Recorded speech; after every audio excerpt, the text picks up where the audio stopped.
Representative Farrar, you have the floor, madam. Thank you, Mr. Speaker. I understand the late hour, and I appreciate our continued dialogue on what is really the most important bill that we vote on in any session. I know we're all thinking about our drives, our own families at home, but I did want to briefly address what I do think are the most important issues that we hear about on a daily basis from our constituents. We hear from families who can't afford to put food on their table. We hear from families who are struggling to keep a roof over their head, or how they're going to pay for their health care. And too many families who are our neighbors, our friends, are simply struggling. So I think in this chamber, we can share a fundamental belief that every child, no matter their zip code, should be able to grow up here in the state of Connecticut and truly thrive. And that every family should be able to provide for their children.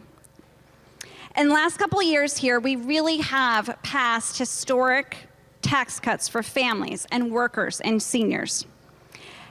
And through all of that, unfortunately, we still have nearly 40% of families who cannot make ends meet.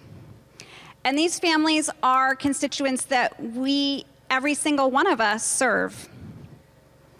And it's why so many of us in this chamber tonight are focused on the essential services that you see in this budget. And that this session in this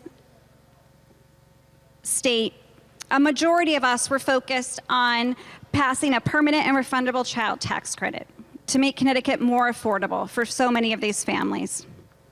And tonight in this budget, although there is not a child tax credit at the level we had hoped for, there is immediate relief for many people in our towns who are most vulnerable.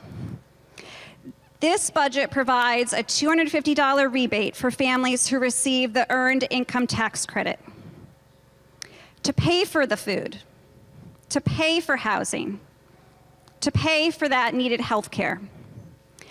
I do hope that this rebate included in our budget tonight for EITC beneficiaries can be one more step of us fixing our tax code so that families can afford to not just make ends meet, but truly thrive.